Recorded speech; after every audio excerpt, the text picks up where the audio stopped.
The thing you came here to get may be the smallest part of why you came. That sounds strange, because you think the desire is the whole story. The message, the money, the healing, the person, the breakthrough. But what if the desire is not the treasure? What if it is the knock on the door? That is where Neville Goddard becomes much deeper than a method for getting what you want. He did not only teach that imagination changes reality. He pointed to something more unsettling. Your desire is trying to wake you up, not just satisfy you, not just comfort you, not just improve the scene. Wake you up, because every desire has two levels. There is the visible level. That is the thing you can name. The relationship, the apartment, the new income, the apology, the clean bill of health. Then there is the hidden level. That is the identity the desire is asking you to enter. Loved, secure, chosen, free, whole, powerful, at peace. And this is where people lose the thread. They chase the visible thing, but they never become the hidden self. So even when the thing arrives, the old hunger remains. The relationship comes, but fear stays. The money comes, but insecurity stays. The praise comes, but the feeling of not being enough stays. And then they need another manifestation, another sign, another person, another number, another rescue. This is how desire becomes a loop. Not because desire is wrong, but because it was never meant to stop at the object. It was meant to lead you back to the source. There was a man named Adrian who wanted one thing more than anything. A promotion, not just a small raise. A title that would prove he had finally become someone important. He pictured the office. He rehearsed the conversation. He imagined his manager shaking his hand. And after months of inner work, it happened.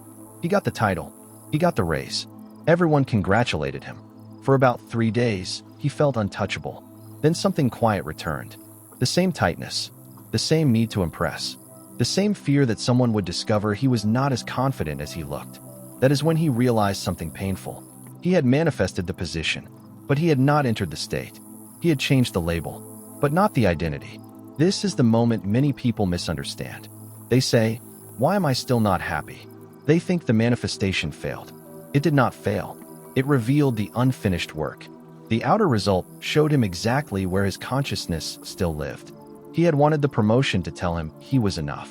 But no position can do that permanently. No person can do that permanently. No amount of money can do that permanently. Because the world can confirm an identity, but it cannot create it for you. Neville's deeper teaching begins here. Do not stop at getting. Ask what the desire is asking you to become. Because the real gift is not merely the thing. The real gift is the awakening of the one who no longer needs to beg the world for permission to exist. That is why desire feels so intense. It is not random. It is not shallow. It is not childish. It is consciousness pointing at a larger version of you. When you want love, you are not only wanting a person. You are being invited into the state of being cherished. When you want wealth, you are not only wanting numbers. You are being invited into the state of being supported by life. When you want healing, you are not only wanting symptoms to vanish. You are being invited into the state of wholeness. The object is the language. The state is the message. But if you worship the object, you miss the message. You start saying, "I need this specific thing or I cannot be okay." And now the desire that came to free you becomes a cage. You look outside. You wait. You check. You measure. You ask the mirror to become the cause. But the mirror was never the cause. You are. Not the anxious version of you. Not the begging version. Not the version waiting to be chosen by circumstances. The deeper you. The awareness behind the wish. The imagination that can enter a state before the world agrees.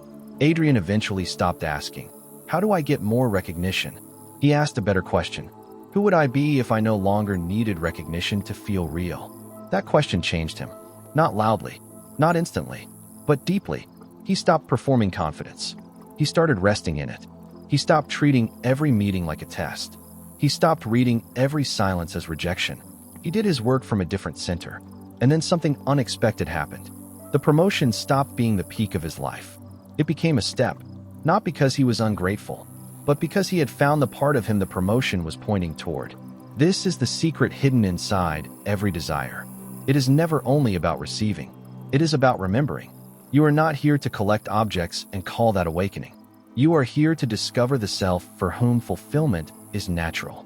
That is why Neville's teaching cannot be reduced to a trick. A trick gives you a result. A revelation changes the one receiving it. The law can move circumstances, but the deeper work changes your relationship to existence itself. You begin to see that every desire is a messenger. Every longing is a doorway. Every unanswered prayer is asking, will you become this within before it appears without? And that is not punishment. That is love. Life is not withholding your desire to hurt you. It is showing you the exact state you are being called to occupy. This is why getting the thing is not the end.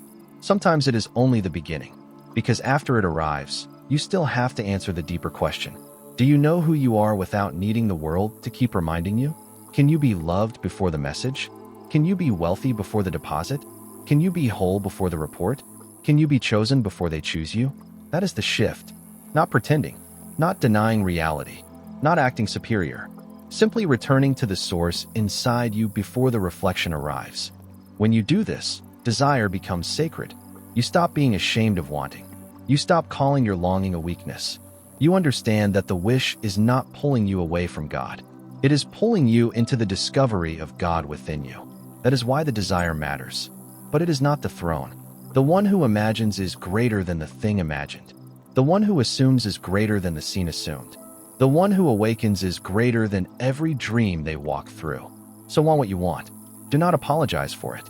Enter the wish fulfilled. Feel the reality of it. Let the outer world rearrange itself. But do not forget the deeper invitation. The desire came to show you yourself.